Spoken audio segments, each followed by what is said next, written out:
don't sound like y'all niggas casting pods in this bitch right now.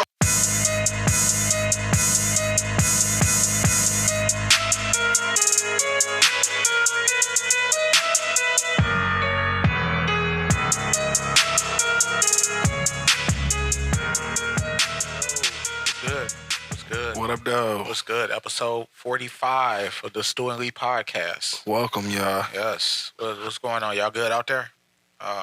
I go by Stock and Cap Stu. And I go by B. Lee. Yeah, we good. You sound like you about to fall asleep over there, bro. You all right? I'm good. Yeah, Right. look, nigga been work all day and shit, everything. So, you know, it's like evening now and shit. So, you know, there's going to be different energy level and shit, you know. Yeah. We are two failed podcasters that now cast pods. Yeah, pretty much. You know, yeah, that's right. Failed how it pod. works. Yeah. We are the Harlem Heat of podcasting or casting pods. Yeah, so. All right, so. Either that or Taz and Excalibur. Yeah. Either one, you know. Right, so, either one you want to take, so. Yeah, so what we got this week? This week we have, we got some wrestling. We're gonna cover some wrestling. BMF. Yes, yeah, BMF. We're gonna talk about that. Yeah. You know, we got a little Diddy, Meek Mill stuff. I don't want to delve too heavy into it, but we're going to talk about that. Yeah, so everybody else doing all the talking on that one, so. Yeah, I had an issue with motherfucking SNL over the last couple of weeks. Benzino's body cam footage. That's on the list. I don't know how that got out there, but we could talk about that. And, probably a little more wrestling. Yeah, it's going to be a lot of wrestling, so. A little so. bit of music. We cover some of everything. Pretty much. Detroit was pretty quiet. You know, but I ain't hear no rude stuff. So nah, cause nigga got cold like the next day. It was a Monday. It felt pretty good. Was it Sunday, Monday? One of them. It was a Wednesday. It was Wednesday. Okay. We was casting pods that evening. So. Oh no! It was another one. It was another day. Where you talking about another? Oh yeah, it was Sunday. Yeah. So. And I stepped out because I was headed to work, and I was like, oh shit, it feels too good out here. Right. I guess people were someone on their behavior. Right. Let me go yell at some clouds on social media before I get my day going. Yep. So, can we start off and get this shit out the way? This Diddy Meek Mill shit. Okay. So long story short, Diddy is facing a lot of charges and accusations that he's facing lawsuits. Yeah. Former assistant is suing him. Thank you for correcting me on that one. Yeah, former assistant is suing him for a lot of things. Yeah. I don't think I'd rather not. No, I don't want to get it. I mean, go Google the documents are out there. Check it out. Oh, speaking of documents, that leads me into my next point, which I'm petty, so I try to find the funny in things. The paperwork was read off by one Donald James Akademiks. Yeah. And in this document, in this paperwork, they didn't directly name some celebrities, but they gave a really obvious hits. Yeah, they gave obvious hits. They did them the same way they did Brock Lesnar. Yeah. His paperwork. Yeah, that was exactly his. Yeah, that's parallel to that. So, side note: if you fucking with somebody that's probably doing something shady, don't be surprised if a very accurate description of you comes up. So, like when it says failed podcaster that worked with a guy may or may not be named Stu. You know they talking about your boy. And they gonna use my picture. No. Mine's gonna be failed podcaster with that's what it's gonna be. Failed podcaster with alleged Jolly Bee's gravy smuggling. Oh yeah. So yep. Yeah, that's what it's gonna be. Yep. Failed podcaster with grudge with fictional power character. Failed podcaster who's scared of Australia. Yeah. Hey, I'm not scared. I'm just not going. It's a difference. I ain't scared. Right. I'm just not going there. You know. So one of the people that was named in this, I'm not gonna go into the other name that was brought up by Akademiks, but. A Philadelphia rapper who previously dated Nicki Minaj. Yes. That's what it was. Yeah. Quoted in the document. some of the pettiest motherfuckers type this stuff up, dog. If you ever want to meet somebody, it's whoever writes up these lawsuits. Because these descriptions, like, they make sure motherfuckers know exactly who it is. These niggas writing descriptions like they fucking crossword puzzle clues and shit, dog. Right. That's what that shit is, right. Dog. That's easy. 8 letters, 2 words. Right, yup. That's exactly how the descriptions are out. Niggas out here playing a pyramid game with motherfuckers. Yup. Motherfuckers identities, dog. Motherfuckers out here turning niggas into Jeopardy questions. Yup. So, all right, so, you know, Meek Mill came up. And Meek Mill, understandably, was upset, but this is where I think it earned him L of the Year. You're not supposed to lose an argument with Akademiks, dog. Yeah, that's bad. That is. Meek Mill has, because he decided to go on the Twitter rant to defend himself, and he ended up crashing out and looking kind of wild, and to the point where he threatened a dude that is not going to leave his house. No, not gonna leave his base. Yeah. So it eventually led to Meek Mill's fans swatting Akademiks, which I don't condone at all. Swatting is a very dangerous, irresponsible thing that you could do to somebody. Are you familiar with that, B? What is swatting? Swatting is when someone online decides that they're gonna call the police on your residence and claim that you are actively doing something very heinous to the point where a very serious amount of police have to show up, saying that you're showing guns online, you're holding somebody hostage.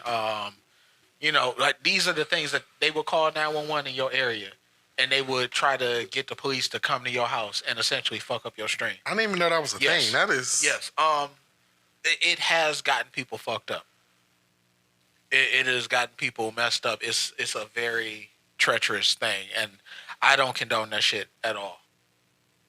So once that happened, like I had already made up my mind that Meek Mill was gonna take this L of the Year, not even for being in the paperwork as much as Meek Mill aired you. I mean, fucking Akademiks aired you out. Akademiks is the one that got you to act out of pocket and everything. Like, of all people, that's like, and the thing is, Meek Mill doesn't have the strongest list of W's. Like, not at all. Yeah, he had a fair share of L's. He took a bad one off of Drake. Oh, that was a horrible one. Yeah, that was bad. Yeah, being associated with Nicki Minaj at a very awkward time. And the perception that came with that.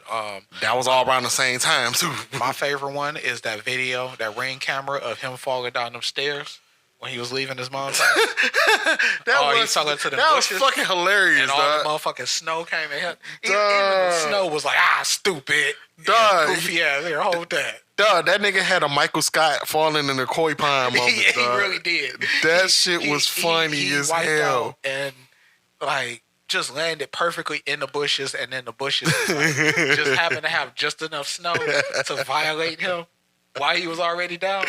Yeah. And I'm glad he was okay after that. Like, I don't want to see him hurt, but yeah, not the Diddy shit. Like, they got it. Then niggas was posting the Gangstalicious episode of Boondocks and shit. Yeah. So now he's apparently, I don't know if this is true. I just seen this before we started. Apparently, he's threatening to move to Africa, like he's Nas at the end of Belly and shit. That's how you feeling? Like that's the right thing. I'm just moving to Africa. Yeah, somebody with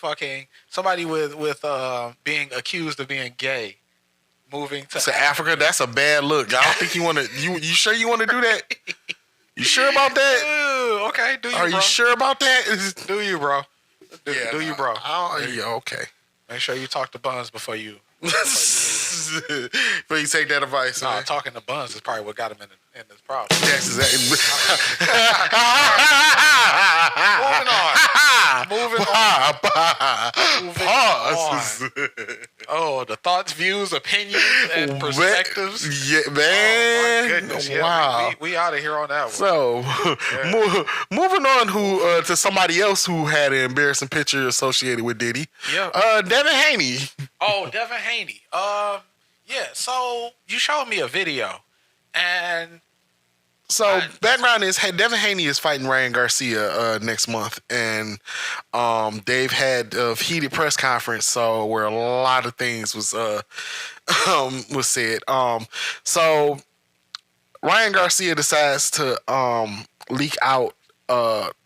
Apparently it's from a few years ago, but it was a sparring session between Devin Haney and Gervonta Davis. And before we started, I had Stu watch the footage. Yes, you did. Can I talk my shit? Yes. Can I talk my shit? Yes. Okay. Number one, Haney is gonna fuck Ryan Garcia up. Yo, absolutely, absolutely. I already had Haney winning that fight. Yeah, but now even more but because that footage proved what we were saying on the show. I forget what episode it was. I think it was when Good Game had stopped through.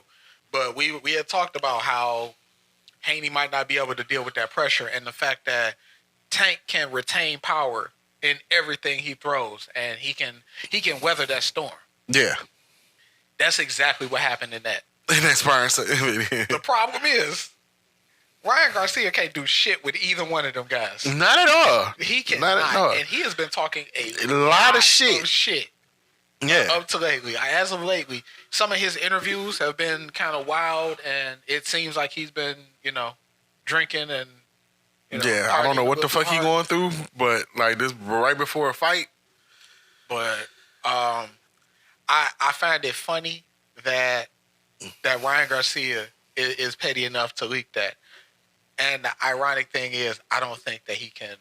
I don't see him beating either one because he cannot. If he would have got up against Tank would have been doing that same fucking thing. Yeah, exactly. Like Tank would have continued to beat the shit out of him. Hell, Haney don't want to see fucking Tank. Haney again doesn't want to. Yeah. That confirms what we were saying. Yeah, like that. I think that proved my point. Like, Tank is winning that fight. Yeah, Tank is winning that fight. But Haney is coming off of essentially a shutout with his last fight. I think that was officially a shutout, all 3 cards. Yeah. Garcia ain't got it like that, dog. Nah. Haney is bigger. He's a lot stronger. He didn't look like it in that Tank video, though. He was doing a lot of backpedaling. I think Garcia might be experiencing like a light CTE like symptoms, but after the fight against Haney, it's gonna get knocked into more of an elevated Antonio Brown level of CTE. He got that. I just came off of making $30 million instantly, and life is lifing the shit out of me right now. That's where he at, man. Yeah. I see this shit on YouTube and with all these fucking social media influencers. They come across this money quick as shit, and they have no type of preparation for it. Like Garcia has already been. He's turning into the new De La Hoya, man. Pretty much. I mean, that's turning into. Yo, you better pray to God with don't know Ryan Garcia crazy photos pop up, cause that'll be it. Yeah.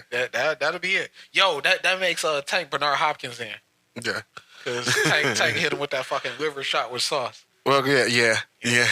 What kind of thing about it? Was that Garcia's last fight was against Tank and he lost. And matter of fact, he took a knee. Yeah. Yeah. Remember that was when he took a knee. Yeah. So, but yeah, so he's not gonna. Yeah, and so just like that, he's not gonna be. And I wonder if it's gonna be worse with Haney, because I know Haney is like mad heated. I see like Haney. the tactics that he did. You see what also Haney, Tank Davis, well not Tank Davis, but Ryan Garcia during the sparring session, he had wore a shirt of Devin Haney and Diddy at a pool, I guess, or maybe a pool party. Both were not helpful right now. Not helpful right now, especially you know how the sinister look Diddy had on his face on that picture. Like he had that. This nigga next. That look on his face, you like gotta be a blatant motherfucker to like be telegraphing shit like that in photos. Like that, like that's a bad look. That's so wild. But yeah, I'd see before this, I saw Haney taking a decision, like a unanimous decision, something like that, like controlling majority of the fight to the point where he get a decision. Yeah. But now I see there's going to be a point where he gets very physical and he ups the tempo with Garcia, and I don't see Ryan Garcia being able to weather a storm like that because he damn sure ain't taking it off a Tank. Nah. Yeah, this is. I ain't gonna lie. I can't wait to see this. Good fight. luck, Ryan.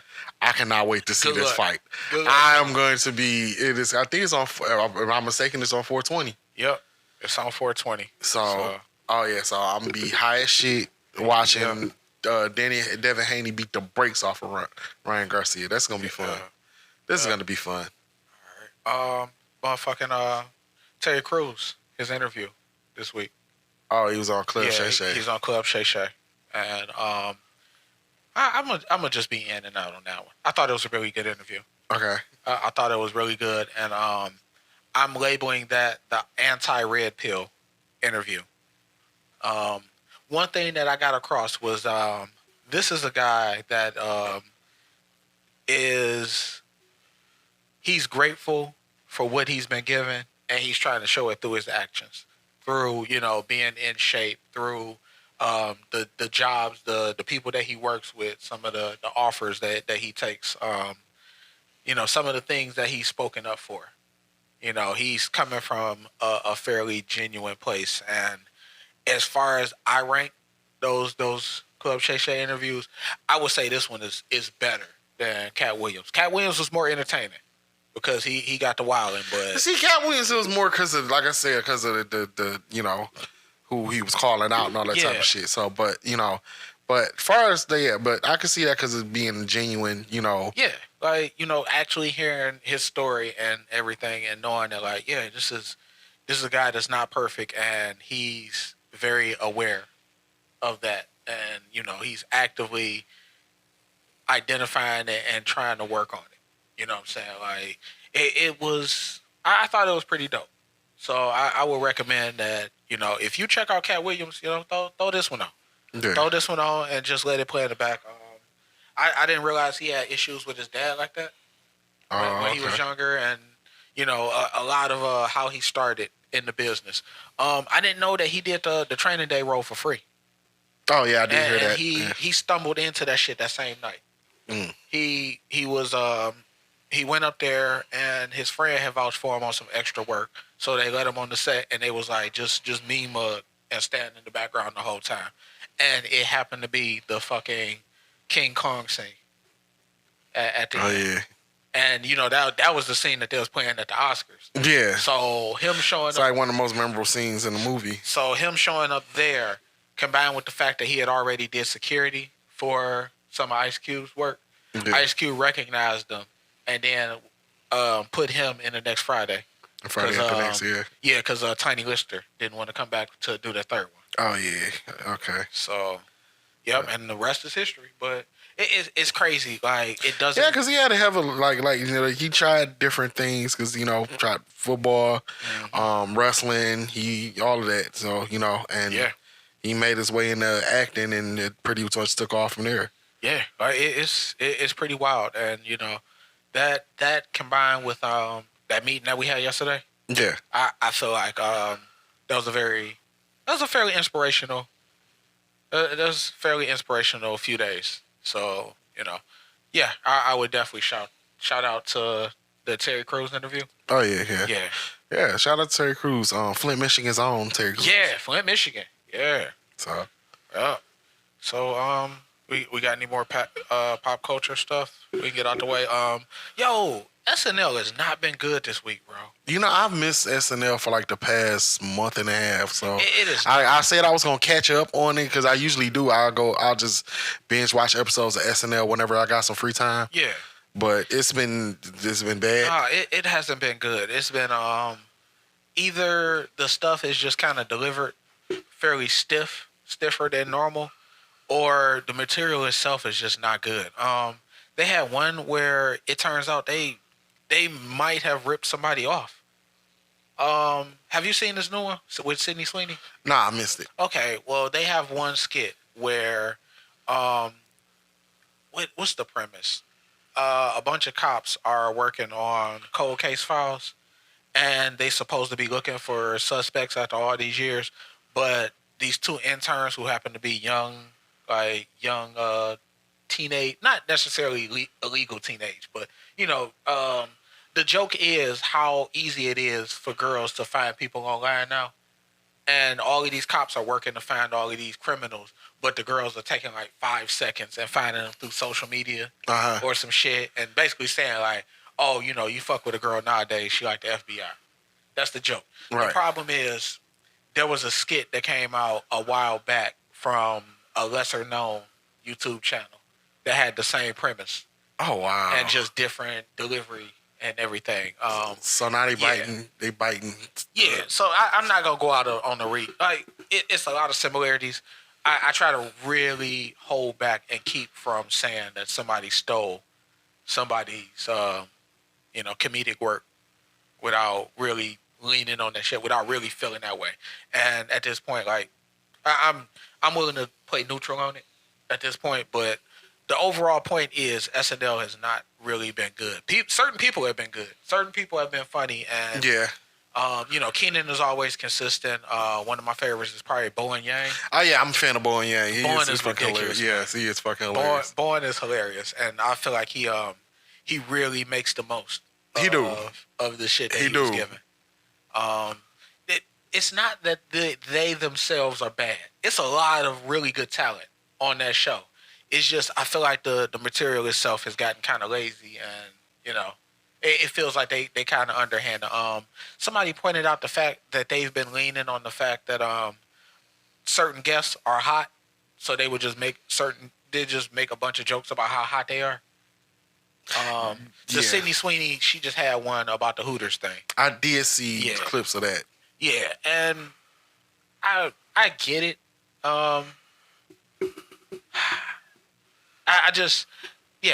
From my personal experience, I feel like they are good. A lot of skits kind of end kind of awkwardly. Like somebody's gonna chew me up about this. It's called sketches. Let me correct myself. They're not skits. They're sketches. They're sketches. Yes. Skits are, I believe, audio. But anyway, yeah, they're not good, bro. They're kind of lazy, underhanded. I don't know. They lack inspiration. They don't have real replay value and shit. And it's recent. I've been watching a lot of SNL. I've been watching that shit for same ages. Here. Same here. Overall, since I was a kid. But more recently, I say I've been watching it or keeping up with it consistently for about 10 years at this point. And it's just, it feels like a lot of the stuff is just not really, it feels like they're not really trying to really bring a lot of this shit, like bring the heat.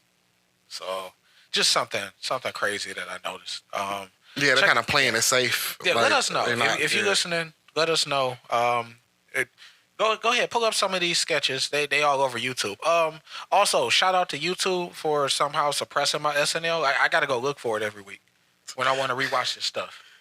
They don't pop up in my timeline, and I'm subscribed. I actually had to go open up their page in order to watch this shit.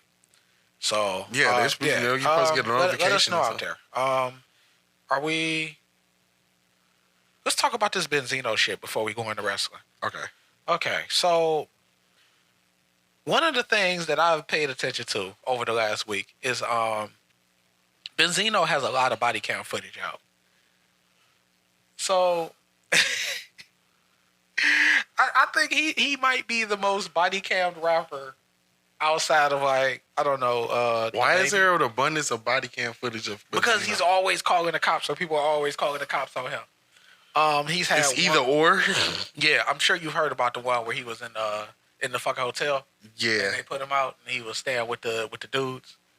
Oh. Yeah. It was a hotel full of guys allegedly staying there, and the property had wanted him out. I think something happened. He got overstayed his checkout, some shit like that, but the police showed up to get him out of there. There was one where he was arguing with his baby mama, and the cops ended up getting called. They was arguing over the son or something like that, and he weird. All of these had different hairstyles too, which is kind of crazy. This one he had like the nice little racially ambiguous type cut. But my favorite one is the one where he was allegedly trying to fight his baby mama's new guy friend that had just came over. So he decided that I'm going to take off my shirt and I'm going to pace around and scream. And he decided that I'm going to punch this guy's truck and put 2 dents in it. Fairly small dents. But it was enough people out there that told on him to the point where he ended up getting charged with that shit. Oh, my God. Yeah. So, and he probably cuddled with his lady after that. That's cold-blooded. But my favorite part about this is the fact that once he realized how many people told on him about what had actually happened, he went from trying to get the guy arrested because he claimed that the guy was threatening him with a gun, which wasn't really the case. But he started crying. He starts crying. Check this out, y'all. Go look it up. Benzino body cam. It's going to be about 5 or 6 videos that pop up. They ain't been doing a lot of crying lately anyways, between that and Drink Champs. Yeah, I know. He's very, very, what? He got a lot going on, dog. Man, whatever. Fuck Benzino, man. Fuck that no-neck bastard, man. I think it's kind of funny. Yeah. He knows a lot about Eminem to not like Eminem. Yeah, man. I thought I was a fan. Nigga, I thought I was a fan. This is nigga. You know how long that fucking beef been going on between them? Since that motherfucker was running source. I wouldn't even consider it a beef because it's one directional. It's just him not liking Eminem. Yeah, that's all it is. Do you know how? Yeah, because Eminem ripped that. Do you know how irrelevant Eminem would be if he would have still tried to hold on to this shit? You know, even 50 know not to keep the Ja Rule shit going day to day, but this all Benzino got. That's all Ja Rule got. This beef. For those who haven't seen the Benzino Drink Champs interview, just type in Ace Vane Benzino. That'll give you your quick summary. Pretty much. He gave it was like a 2-3 minute cartoon on there. Yeah. So we about to head into wrestling. Yeah, let's talk about wrestling. All right. In the meantime, you can go ahead and pull up some topics. And while he's pulling up those topics, be sure to like, share, subscribe. We are coming to y'all live from, well, not live, live-ish. At this point, this is probably your first This is taped. It's taped, but pretend it's live. In kayfabe, this is live. Let's go. Kayfabe, this is live. We are on Spotify. We are on Pandora. We are going to be on YouTube Music soon, as soon as we decide that we're going to set that up. And I feel like I'm missing one. We're on iHeart. And right now we're on Google Podcasts. Oh, Amazon Music. Yeah. We're also on Amazon Music. So wherever you're listening, thank you. Make sure you lock in.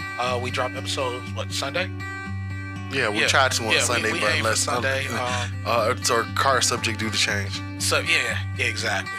If you look at the description, it say weekly-ish. You should know what you're getting into at that point. But thanks for stopping by. All right, what we got? We're gonna talk about some Revolution. Yeah, we're gonna talk. Yeah, that's what we're gonna start off with. We're gonna talk about AEW Revolution. So AEW Revolution was was a few days ago, and which was live at in Greensboro, North Carolina. Of course, the headline is Sting's last match. So I'm gonna run down the card on how things. Because I actually watched majority of the show, so I even sat and watched the damn pre-show. So that's dedication, man. I said, long as shit. They have an hour and a half pre-shows. That's how long. And you can watch it on YouTube and shit too. But do it got to be this long? Because the fucking main event, the main card is going to be till at least midnight or past midnight. Bro. So why must the pre-show be fucking long? Cut that shit down, Tony, man. Hey, man. I get it. You trying to make sure everybody is in a position where they can make money that weekend, but that's cool, that's a long ass show, dog. I think the last time we tried to cover the last event, I didn't realize how long that shit was gonna be until we had got going. Yeah, I had to keep count on what you got. So fuck. To run down the pre-show card, which I got a couple issues with who and what was going on in the pre-shows, because you could have kept this like this could have been Rampage matches. First of all, you had Jeff Jarrett, Saddam Singh, Jay Lethal, Willie Mack, and Private Party against the Bang Bang Scissor Gang, which consists of Bullet Club. I hate that fucking name. We gotta end that shit, okay? We has to end this dumbass shit. We gotta hold on to no, hold on to that shit. Hold on to these terrible ass early 2000s and sexual innuendo jokes. Like this is long live the American Pie comedy. So Bullet Club Gold and the Acclaim. So and Daddy ass. So yeah. That's a long ass name though. I would say it's too long. Yeah. So of course, Bang Bang Scissor Gang won. And here's my issue: Jay White didn't come over to AEW for this bullshit. Okay, we need him in like a title contention position and shit like that. Not in the middle of the Bang Bang Scissor Gang. Like, but this different. Like he's supposed to bring like he started Bullet Club Gold and shit, and now like that shit is kind of backseat because this nigga decided to just come up with a super team with the Acclaim. These teams should not be together. They need to end this shit. They're also both holding AEW and Ring of Honor trios. I forgot about that part. Yeah, like they do hold them belts up. Yeah, so it's holding it up. So like, where are we going with this shit? It makes no fucking sense. We got to end that shit. So that was one of the matches. Then also in the pre-show, you had Chris Statler and Willow Nightingale versus Julia Hart and Sky Blue, which Chris Statler and Willow Nightingale won. My issue with that. Julia Hart is the TNT champion, and we not having her defending it on the main show. But no, she's part of a tag match in the pre-show. That's another issue I got. Now, you got Mercedes Moné coming and everything. We need to have, and also on the main card, there was only one women's match. So the fact that we're not having that many women's matches shit, that was kind of proved my point. We need to get this women's division together. So, there was one. That was the only two pre-show matches. So main card, you had Christian Cage versus Daniel Garcia for the AEW TNT Championship. Time out. You said there were how many matches for the pre-show? There were two matches for the pre-show. And that shit was how long? An hour and a half. Oh my God! Come on, Tony. Yes. Come on, Tony. Oh, bro. Oh, are you trying to hear that much Shivani? Mm-hmm. Do you need that much Shivani? Not even Shivani. Like, it's not even Shivani. It's more just because with pre-show, all you get is Renee Paquette and RJ City. So and then you get a whole bunch of Renee's pre-show clips and shit and everything. So Renee's funny, but I don't. Let's just keep moving. That's terrible. Yeah. So, oh my God. Anyways, Christian Cage retained. Of course, with help from help from Nick Wayne. So, yeah. I mean, that was a good opening match. Predictable outcome. Christian Cage is like really killing it with this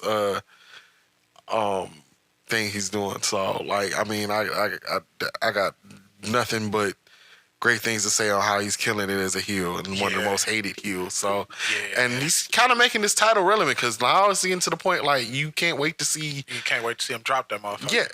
So, absolutely. So, the next match we had Eddie Kingston versus Bryan Danielson for the Continental Crown Championship. Eddie Kingston won. Bryan Danielson, he can't give you a bad match. So him and Eddie Kingston, I knew this was gonna be. It was a very good, solid match. The premise of this one, I guess, if Eddie Kingston won, then Bryan would have to shake his hand.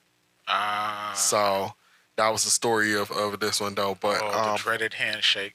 Such a horrifying stipulation, man. How will they ever? Because Bryan been calling him a bum and all that type of shit. So will they ever coexist? Good grief, man. Yeah, but it was another great it was another good, match on the card and everything. It's one of the better cards on the card and everything. But like I said, Bryan Danielson, he can't miss when it comes to a match. When he's in a match, he's gonna put on the show, and whoever he's taking on is gonna give you an A1 match. Yeah. So it's not really much to complain about that. Next card, you had an All-Star Scramble match where the winner gets a future shot at the AEW World Championship. It was Wardlow, Chris Jericho, Powerhouse Hobbs, Lance Archer, Hook, Brian Cage, Magnus, who was from CMLL, and Dante Martin. Of course, Wardlow came out on top winning that, so now he gets a shot at the AEW World Championship match. World Championship. It was there. I was predictable because of the storyline with the Undisputed Kingdom. Or I guess Wardlow is supposed to be Adam Cole's person to, win the AEW Championship since he's hurt and everything. So I kind of seen that coming. So, but, it was there. I felt like it was like a match to kind of like put as many people fit in the one match and everything to fit in the card. It's already a long card, so you gotta, kind of bring in as many people as you can because, it's a lengthy card. Right. So, but it was there, nothing really, special about it in my opinion. So, next match you had Orange Cassidy defending the AEW International Championship against Roderick Strong. Mm-hmm. And Roderick Strong is the new AEW International Champion. Great run by Orange Cassidy. Yeah, great run, man. That man wrestle every fucking week. But yeah, he defended that title well. As long as he had that belt, he made it really mean something. So, and it was inevitable that he was gonna he's gonna have to drop it. Yeah, so also post-match, Kyle O'Reilly made his return. Oh, wow. Yeah, Kyle O'Reilly made his return. He grew his hair out longer and everything. He looked like he been, hiding in a cabin for like months on the run. Oh, good. So, I guess, Kyle O'Reilly been hanging out with Jimmy Pesto. Apparently, I think he that's what he's saying. He hide Joe Rogan. Yeah. Oh no. With no phone or nothing, just out no of headphones. Yeah. No headphones, just out loud. Yeah. So he returns, and I guess he declined to join the Undisputed Kingdom, but it was good to see him reunited with Rodney Strong briefly. So next match you had.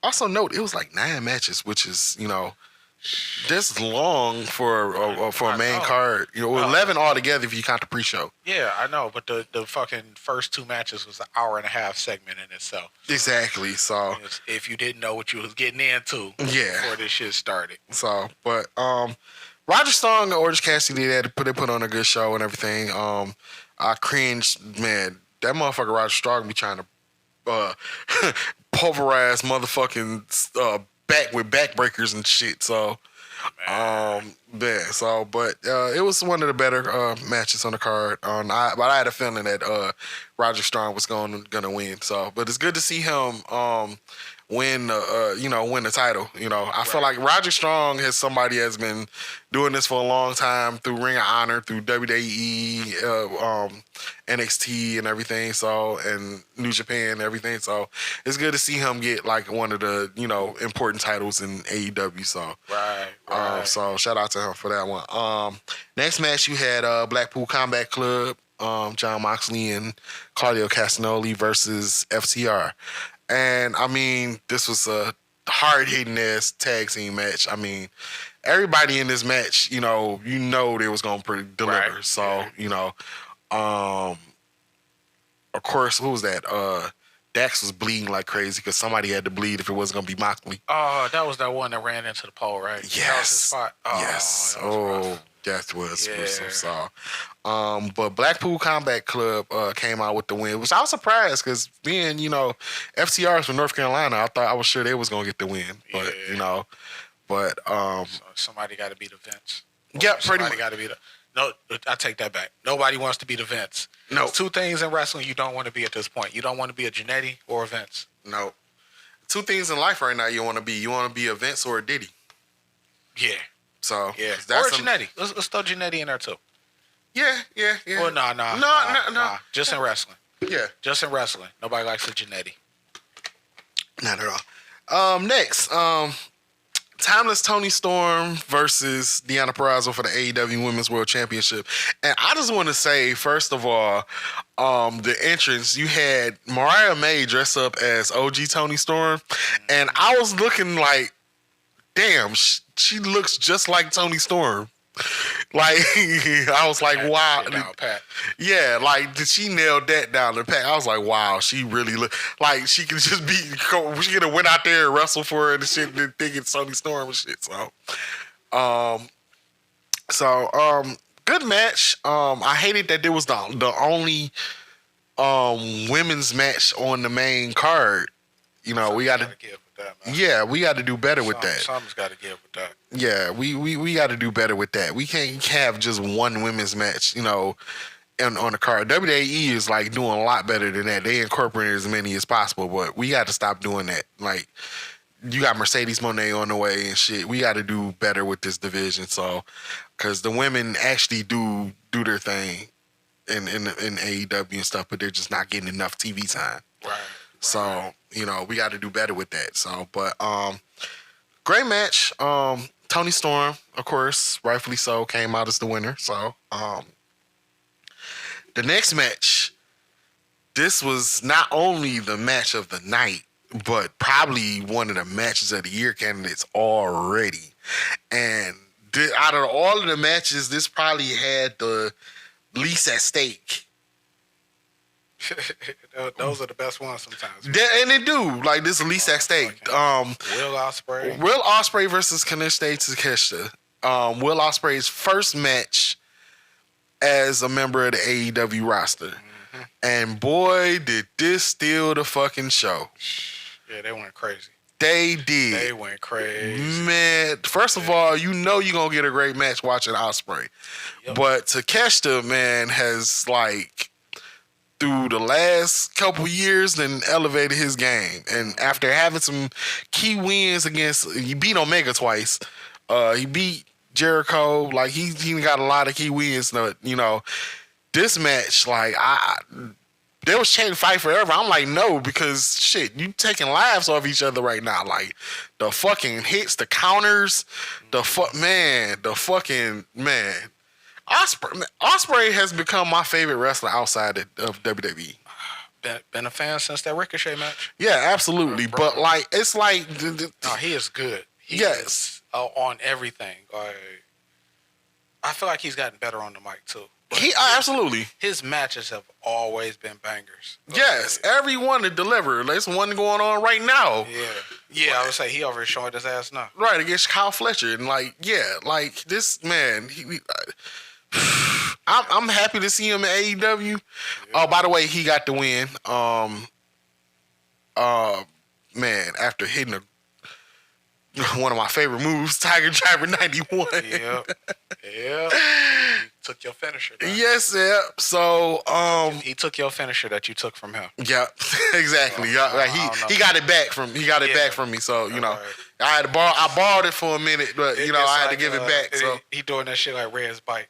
Yep. Like both of y'all, he just keep it at his house. Yeah, that's it. That's how we work. Yeah. So it's both of ours. The Driver 91 is both of ours. So, but meanwhile, ain't nobody. I forgot what we calling that shit. Oh, the price of the brick. Yeah, price of the brick. Nobody's stealing that shit. Yeah. Nobody's stealing price of the brick. Nah, I thought we changed the name to it. It was price of the brick, and then it was some. You had a new name. The tag match was Brick and Mortar. The tag move. Yeah. Brick and Mortar. Yeah. No, that's our tag. Yeah. So. I don't know. I ain't thought of nothing up. Okay. But Will Ospreay got the win, of course. They show respect to each other at the end of the match. I'm all for Ospreay being all elite, but I just want to. What I'm hoping for is that you keep him relevant and you keep him in a title picture. You know, like Ospreay is not somebody that falls back. You know, as just another guy. Like you can't do that to Will Ospreay. Not he performed too fucking good for that. Like he is one of the best in the world. Yeah. At this shit. Yes. You know, and so he should not be wrestling in a pre-show like Jay White is in a 12-man match. That's not how you do Ospreay. AEW has a lot of main event caliber talent. Yeah. They have a lot of guys that should be and then incoming, like, because you got Okada has arrived in AEW now. So and that's another person that you can't, you know, treat him in like just another guy. Like I'll lose my fucking mind if I see Okada in a 12-man match in the pre-show. I would be waste of Okada bucks. Like exactly, man. I would be fucking disgraced. Me and Tony would have to have a conversation. Cause like, what the fuck is you doing? So, but I'm hoping for great things for Ospreay. I feel like he need to be in the title picture. Absolutely, you know. And speaking of the title picture, the next match was the AEW Championship match between Samoa Joe, Hangman Adam Page, and Swerve Strickland. The story of this match was Swerve and Hangman's hatred amongst each other. Because past few weeks it's been a double turn. Hangman has kind of been more of the heelish one, and Swerve been more of a face.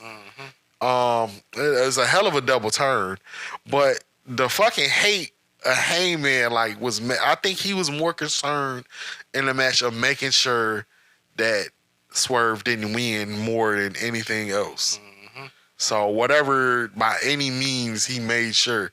Even with the finish, Samoa Joe hits the cocaine in the clutch, and Hangman actually taps out. You know, I kind of looked at it as a kind of a double way. Like, okay, he tapped out, maybe because but maybe he also tapped out to make sure Swerve didn't get the win. Yeah. And if that's the case, that's some real hating ass shit. Petty shit. That is some real petty shit. So, but like that was hard hitting match, great match. It's the follow up, the Wall Spray match was crazy. You know, one thing, but being in between that and the main event, you know, it did deliver as much as it could. Swerve didn't win, but he didn't lose. He gonna get his time. But I was hoping last night would have been his time. And that's another thing I want to touch up on with. Which is like kind of the other side of the whole Ospreay. I want him being in the title picture, and then you have Okada being that. In the midst of that, we cannot leave Swerve out of that title picture either. I feel like Swerve needs to have his time, and Swerve needs to eventually be the first black AEW champion. Like, we have to that has to happen. You know? So like, as long as he don't get left out of that picture amongst everybody else that's incoming to AEW, that's incoming in that title picture, we have to be reminded like Swerve is still one of the hottest things in this company. Right. And so let's keep him in that position. And he needs to be holding gold.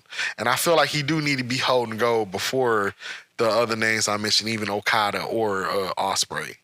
You know, and hell, I kind of want to see an Ospreay versus Swerve match. I ain't gonna lie, I think that's the one match I would love to see. I think that'd be a very hard hitting. I feel like that'd be a match of the year candidate. Yeah, that'd be a banger. It would. So I feel like their styles would kind of work out, you know, against each other. So, next you have the main event. Sting's last match. Sting and Darby Allin in a Texas Tornado match against Matthew and Nicholas Jackson, the Young Bucks, for the AEW Tag Team Championships. I feel like we definitely got ripped off for this whole EVP thing. I feel like we did pitch this idea of them leaning into the fact that they run shit behind the scenes. And now they're finally using that. Like, so, yeah, we blew it, but whatever. we'll come up with more.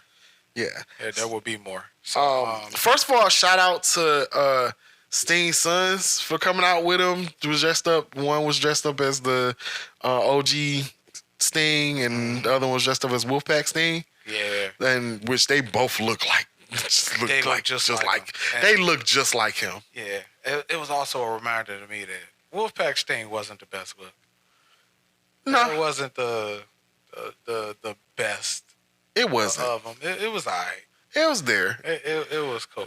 But, it was there, but you know. It was cool. It was a dope turnout too.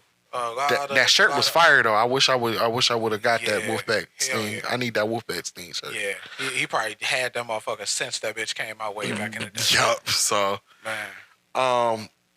But yeah, this is. Oh, also they had Ricky the Dragon Steamboat was a special. I guess the special bell keeper. Yeah. Yep. Yeah. So, yeah, this was the Sting went out with a bang on this one because man, the abundance of weapons. My two issues with this match. Number one, Darby Allin swanton through the sheet of. He went through that. He swanton through the glass onto nobody. Why are we trying to kill Darby Allin? Yo, Darby Allin, chill. This is supposed to be the safest organization. This is supposed to be the safest company. According to Tony and his microphone. Which is not. Cause you letting him do shit like this. I'm freaked the fuck out when he did that shit. I'm like, no. And I just knew he was gonna land on nothing. Like I knew it, but it's like, no. Like, nigga, that nigga was dead for like the rest of the match. And looking at his fucking back, that was so unnecessary. He did not have to do that. He did not have to do that. Darby Allin did not have to fucking do that shit. Unnecessary. Not very unnecessary. He sacrificed his body. It's like one of the memes. Nobody, Darby Allin. Yeah. Like, we don't need that, dog. No. Can you believe he only needed like 12 stitches after all that? Just 12? Just 12. Nigga, man. I know.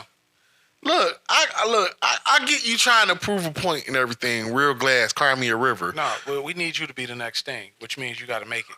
Yeah, you need to be healthy. Like, the fuck? He should have just took my gimmick and just be slowly taking Sting's whole gimmick. And, you know. So, that issue, and then Sting also went through the glass, but at least Sting had fucking clothing. Like, you know, he had some damn sense to be, you know, full of clothing to where it's not on his back and all that shit. So the fuck. My other issue, Ric Flair. What did I say about him taking bumps? We don't need it. Yeah, we don't need it. He shouldn't do it. No. Why is this man taking bumps? We don't need that. No, why y'all trying to kill Ric Flair? No. Like, can we not do that? Look, we know clearly his doctors either got paid off or he just don't give a fuck. Oh, Rick, go do what you have to. The same doctors that said Biden was okay. It's the same doctors. See, they keep saying that Trump and Biden are fit for office, and then they go up there and fucking fall off bikes and sell. They're probably the same doctors that said fucking Antonio Brown got a high IQ. Yeah, so exactly. And I don't see no CCE. All right. The fuck? I don't see no CTE. Like, nigga, what? Anyways, these niggas got Dr. Nick from The Simpsons. Yeah, that's what's AEW doctors clearly. That's clearly because what the fuck? That man should not be taking. He should not take no bumps. He should not nothing. None of that shit. Him walking down there is a bit too fucking much. Just him walking to the ring. Yeah, it's a bit of an issue. Like, nigga, sit your ass down. Like, you know how many? You gotta climb stairs and go through a rope. You know this times this man almost died, and y'all trying to kill him because y'all trying to get. They gotta make them accessible ropes that just like, you know how they got the bathtubs where it just swing open. They gotta make the ropes like that. Yeah, they gotta put in a little lift. Get Ric Flair over the ropes and shit. But this man should not be taking no fucking bumps. He should sit his ass. Man. He should sit his ass down, stay his ass over on the side, and just watch. You know, I'm tired of. We don't need to. We don't need. Stop trying to kill this man. We got to do him the same. Like we need a commission the same way like boxers. They got to go before a commission before they get certain fights. Yeah. Ric Flair got to go in front of the wrestling commission. Man, that motherfucker need to wear a robe of bubble wrap. Like make a Ric Flair robe and full of bubble wrap. Yo, just to make sure with fucking volume sensitive fireworks and shit. Yeah. Yeah, come on. Them little corner store joints, them pat, like the Gilbert joints. Yeah.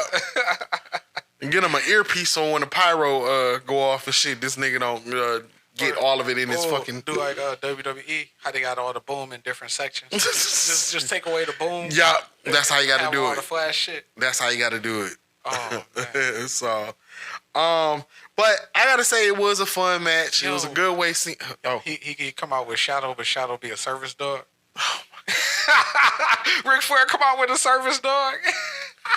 See, this is why. Yo, this nigga gonna have a fucking life alarm on his fucking vest and shit. On his robe. Oh shit. He gonna have a life alarm, bro. So when the niggas when he fall on his back and shit and everything, just hit that motherfucker and then just get a whole bunch of paramedics just come out from the side and shit. Paramedics in a sting mask. Yeah, so. Hell yeah, paramedics in a sting mask. Yo, he didn't use my spot. Man. We got the signals. Flair is falling and he can't get up. Oh shit. So, but overall, this was a fun match for Sting to be this big Sting, and because at this point, fuck it, all right, this is my last match, so I'm about to just at this point, I'm diving everywhere and shit. I'm going through glass and all that type of shit. So fuck it. As long as you don't put a buckle bomb in there, he's straight. So he roll with it. And to my surprise, Sting and Darby Allin wins the match because you don't want to give Sting. Also, side note, Sting haven't lost a match in AEW. It's 20. I think it was 30-0. Wow. Yep. So that's what's up. Yep. So he retires as a AEW tag team champion, which they end up relinquishing at the end, and so now there's gonna be a tournament. Also, I had one more issue.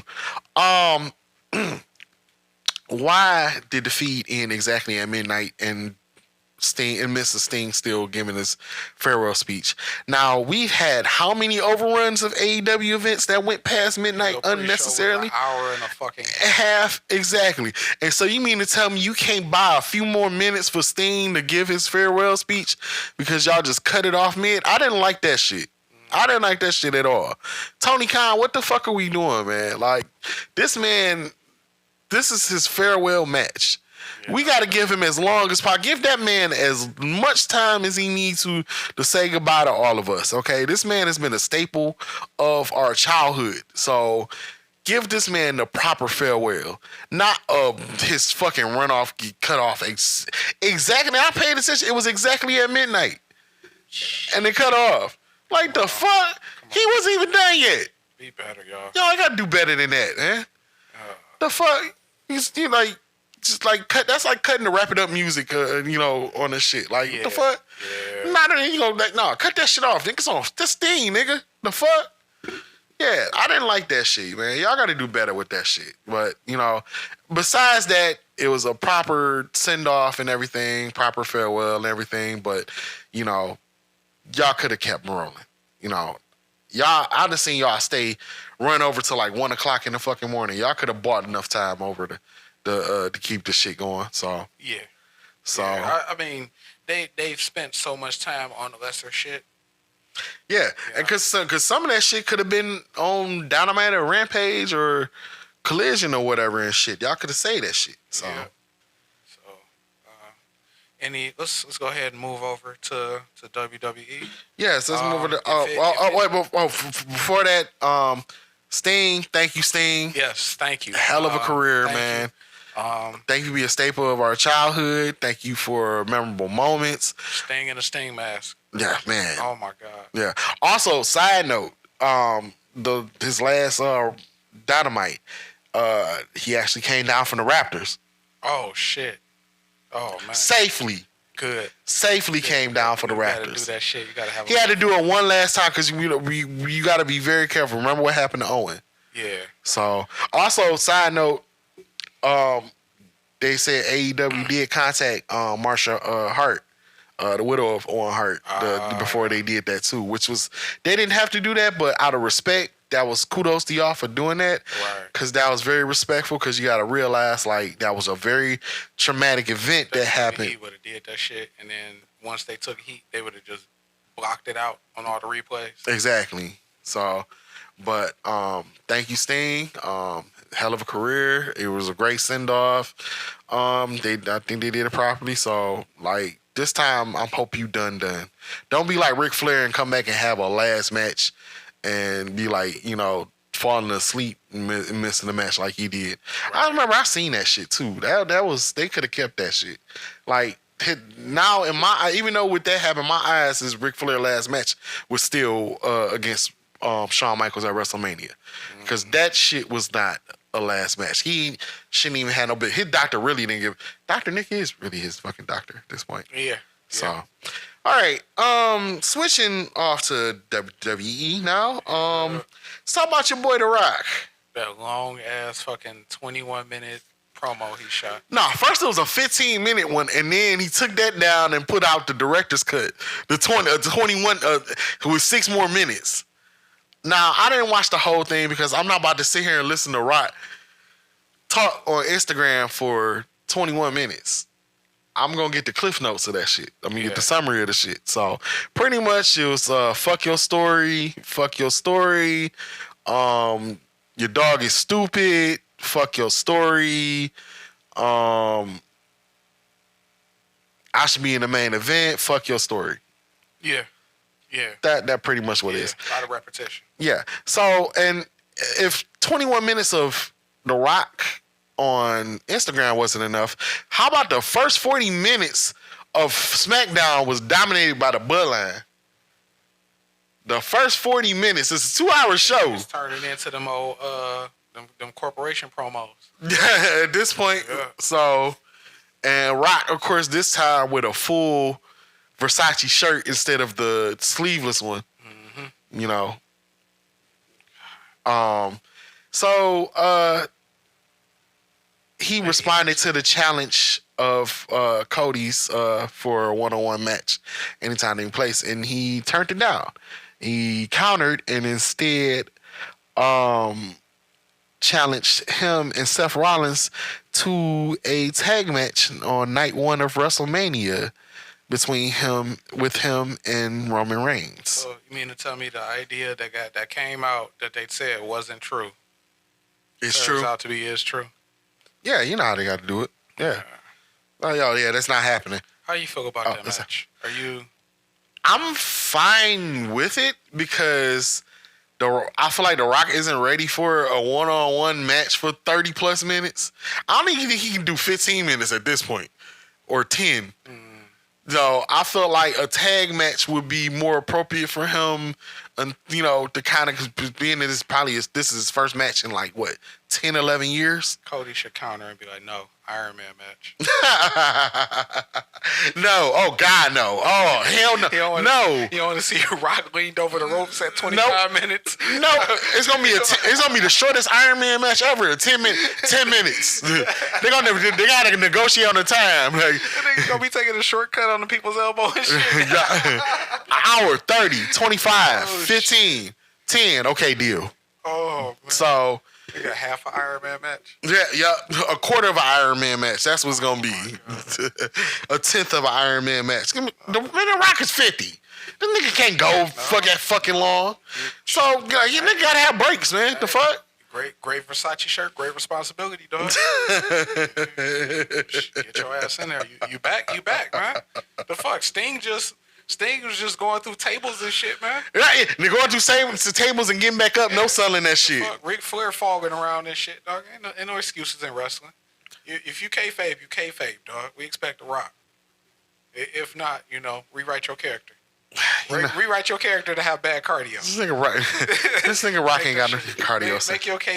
Make your kayfabe character bad cardio. So, but I knew it was coming at this point, and then especially because Seth is, I guess, is now medically cleared. Yeah. But the fact that Seth, Cody, and Roman is like wrestling 2 nights in a row.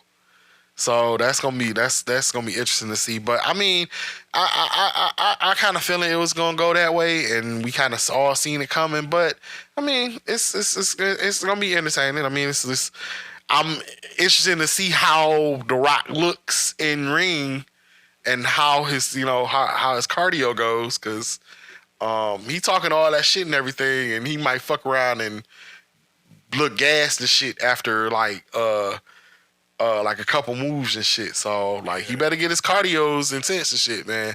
You talking the talk, you better walk the walk and shit, man. Exactly. So we'll see. We'll see how you look for WrestleMania. Yeah, so I'm looking forward to that. Any more wrestling? Oh yeah. So the first inductee has been announced for the WWE Hall of Fame. Yeah. And this one is fitting, and we should have thought of this one because it's being in Philadelphia, and Philadelphia being the home of ECW. So why not Paul Heyman be the first inductee for the Hall of Fame? Such a great call, man. It is well deserved too, because not just beyond the fact that he created one of the most infamous wrestling organizations, but the fact that he was responsible for bringing up and managing and everything for so many really big names. Yes, a lot of big names. Yeah. Like this man has been like, even as a manager in WCW and in WWE, and dealing with a lot behind the scenes, and a lot of them, and ECW itself with the names that he helped, bring up and everything. Like this man introduced Steve Austin, Rey Mysterio, Eddie Guerrero, Chris Benoit, Dean Malenko, fucking Tommy Dreamer, Sandman, Rob Van Dam, franchise name Shane Douglas. Like this man, Undertaker, fucking Brock Lesnar, Paul, even right to this day with Roman Reigns. Like this man has a hell of an impact in wrestling. So it's well deserved, I guess. It said he kept turning it down the other years, but because it's in Philadelphia where he, where it's a home of ECW, it's only right that you enter and having his induction here in there. Definitely. So I'm totally on board with that one. Oh, absolutely, I think that's a good call. Oh, absolutely. Paul Heyman has done some very, very good work. Yeah. Over the span of since I became aware of him around the ECW days. Yeah, I just thought he was just some goofy dude with the hat and the ponytail. He is really good with words, and like listening to some of his stories. And yeah, I would recommend watching his documentary that WWE produced years ago. It was very good. Very like seeing his upbringing and everything. It was very interesting to see what he had to do to get to where he was at. So. And he was somebody that wasn't perfect because there was a lot of mistakes he made with ECW too. But, at the end of the day, he managed to keep himself relevant and involved in this business. Yeah. Non-stop. Adapted and adjusted, and absolutely. He's always had a spot. Exactly. Even to this day, like he's the wise man for the tribal chief. So, yes, kudos to him, man. They're well deserved. So I'm interested to see who else ends up being inducted. Also, couple rest in peace in the wrestling world. Yes. First of all, Ole Anderson, one of the original founding members of the Four Horsemen, passed away. Also, rest in peace to Michael Jones, known as Virgil in WWE, and also Vincent in WCW. Yes. Yeah. Yes. Rest in peace to both of them. So. I'm pretty sure Scott Hall is still giving him a hard time. Oh yeah, absolutely. Can you imagine that? Can you imagine going to heaven and the first thing you hear is like Scott Hall. Hey, yo. Talking about like putting your fucking action figure on his back. Yep. R.O.P. man. It sucks watching peace. these wrestling legends. Yeah, passed away and everything. So it's like it seemed like So rest in peace to them. So yeah. Are we good on wrestling? Yeah, I think so. I think I covered everything. So all right. So in the meantime, I'm sure y'all let us know what y'all think of Revolution if y'all saw it. You know, what was your favorite Sting moment? Yeah. Give us your favorite Sting moment. Favorite Sting moment. What you think about AEW in general? I don't know. Are you a wrestling fan? Hit us up. Let us know what's going on. Be sure to stay tuned because we cover some wrestling events fairly often. We do a lot of wrestling on the show. I think we're going to. Are we still trying to do Money in the Bank? Oh yeah, that's still in motion. We waiting on so we're gonna be on location for that. But you know, be sure to lock in with us. If you wrestling fans, make sure you let your people know. Yeah, hit us up. You can go on our Facebook page, Stu and Lee. You can go on our Twitter page, Stu and Lee. Right. Also, you can email us if you have questions, comments, or anything. StuandLee313@gmail.com. That's STUANDLEE313@gmail.com. So please give us feedback on there. So. Oh yeah, definitely. Are we good to talk about BMF yet? Yes, let's talk about BMF. Oh God, yeah. Are you good? Because this might be the fucking bring it home segment. Oh yeah, absolutely. Okay, cool. So BMF on Stars. First of all, for those that don't know, we love us some Star shows. Absolutely. We are. What's our catchphrase? Wrestling, power, and short stays. Yep. So those are three things that we probably gonna cover on here. Not as much short stays as we normally do. We digress. We digress. BMF came out. What is it? Season 3. This is season 3. Yep. The Adventures of Meech and Terry. AKA Dude, Where's My Brick? Dude, where's my brick? AKA that light skinned motherfucker. Oh yeah. AKA which way is Terry's eye pointing this week? Yeah. Can we talk about Neo's terrible hair? Yeah, that was unnecessary. It was bad and it felt unnecessary. Very. I feel like that was some shit that Neo showed up with. Like he just wore that shit on his own. Like nigga, you could have wore a hat. Yeah. You could have wore a hat. He could have wore nothing. You could have just been. Nah, wear a hat. I want to see that egghead, man. You want to watch him wear a fedora? Look like fucking fuck it. That would work. Yeah, fuck it. Like look like young Jason Whitlock. Young Jason Whitlock. I'm with it. I'm with fuck it. Whitlock ain't never been around that many black people at the same time. Never. Right. So I had a few observations about this show. Overall, I enjoyed it. One, why do everybody who had beef with Meech always go after his skin color first? Like, because it's obvious. This dude is super tiny and he walking around with a fucking long ass rat tail with a fucking silk Versace shirt. And the first thing they think to roast him on is this light skinned motherfucker. Yeah. No, the motherfucker dressed like motherfucking Saturday Night Fever. In this motherfucker. That's oh man. The inflappable confidence, nigga. He got that fight going. Man, he went over there. He got that shit going. I was like, yeah, this is some pure Detroit shit. That might be my biggest takeaway from this episode. I was like, it's some very Detroit moments. Yeah. Motherfucking Charles thought he was smooth. Off that sensual ass hug. Bro is unaware. He is completely unaware that how serious he in the doghouse. And, you know, that goes back. That's dating advice, nigga. Cheating is expensive. Very. If you want to cheat and get away with it. And that's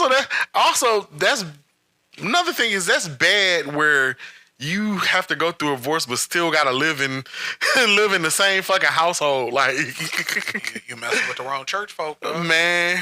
That's why you need to be on the motherfucking board if you're gonna get to cheating, because then you can rely on them motherfucking offering money to get your ass a room at the Easy Rest. like you too broke to go look for an apartment and shit. So this is my house. Okay, well, those that don't know, the Easy Rest is a real place that was in Detroit. That was in the song "The Ass and Titties." Or Gel and Weave. Gel and Weave. Yep. Big booty bitches wearing Guess. Come on, ho, let's go to the Easy Rest. So I see ass and titties. Yep. Yeah, shout out to Easy Rest. Shout out to very Detroit. Yeah. Very Detroit. I don't remember. That's how you know you fucked up. When you got the receipt from a short stay. Yeah. Bro. You're not supposed to keep receipts for fucking short stays, nigga. The fuck? I don't even, I pay cash. You pay cash in short stays. Exactly. Don't you give me a fucking receipt? Right. The fuck? Right. No, I don't really.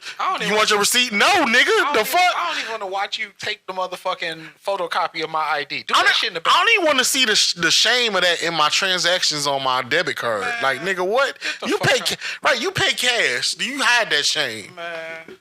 You know, Charles such a square. He went in there, paid cash, and still asked for a receipt. Fool. Like the shit tax deductible or something. You fucking goof. Yeah. You and Terry, dog. Yeah, like, right. No, how about the fact that, speaking of Terry, this fool. This idiot, dog. Come here, bring Markeisha to the fucking house with your baby mama, your pregnant baby mama. As if you ain't been dipping in that shit within the last 9 months. Right. You gonna bring your motherfucking gunshot victim ass older side chick. How many more fucking... Yo, if you was playing fucking side chick bingo, he would have had like 4 spots. Older chick, she married. She got shot for your ass. Yes, yeah. And you bring her to your mama house. And you got your... Yeah, he would have had bingo. Man, he would have had bingo. Yo, Terry would have had fuckboy bingo. I got the bingo. Episode 45, fuckboy bingo. Now I gotta create the game. Nah, shit. Hell yeah. Broke still living in his mama house. Yeah, that was wild. Buy J's before a bus pass. I saw that shit. I was like, there is not a correct nigga in this show, dog.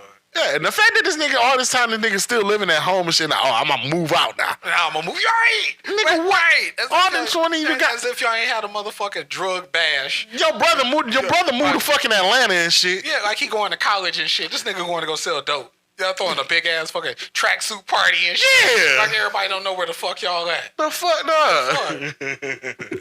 no. And then my killer part was they little sister was trying to get the room. Like, nope, Charles gonna get the right.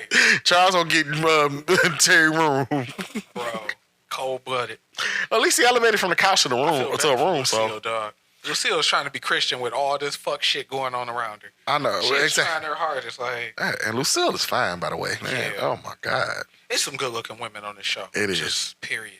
Yeah. I want to meet Terry Mama, though. So. Oh, man. All right. All right, cool. I'll take Terry baby mama because Terry ain't doing shit with her. Sean ain't just, it's kicking her to the curb and shit, man. She bad, and she's still cracking it open to the point where she pregnant.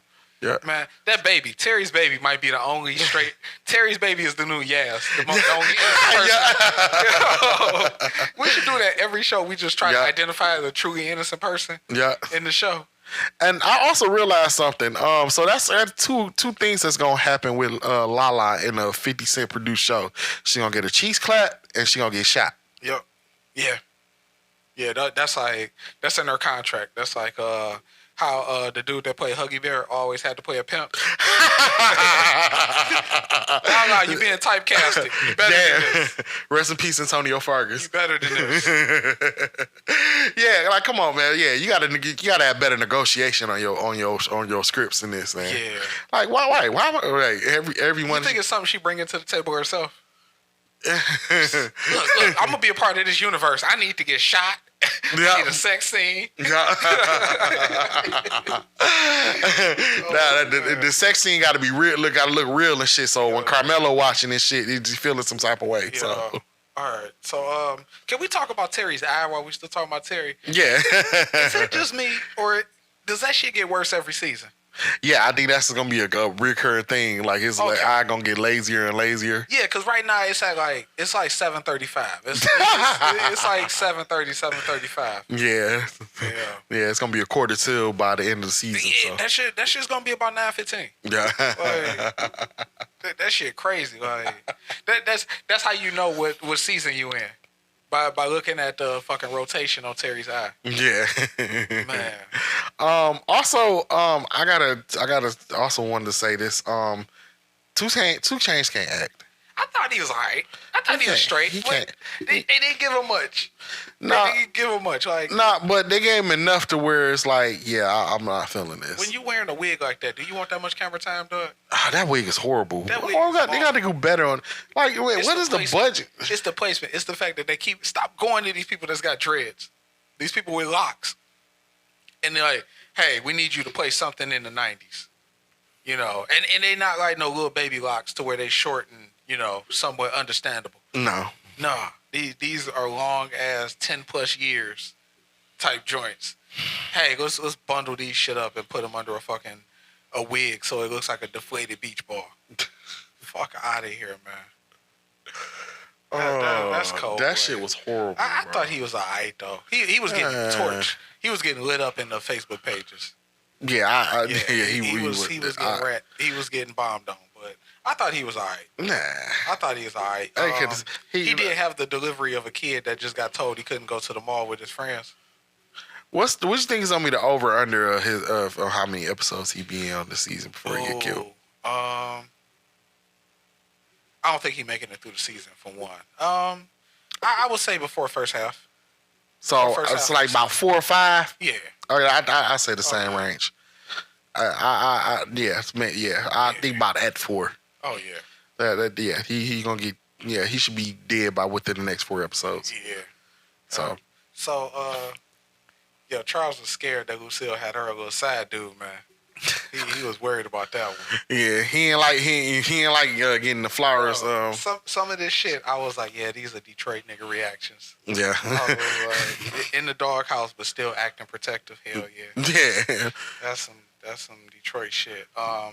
When Terry baby mama told Keisha that she wished she had died, I was like, that's some real Detroit shit. Detroit baby mama interactions. Yeah. Like, you know, those are words that baby mamas use. Yeah. Fighting out of town, that's some Detroit shit.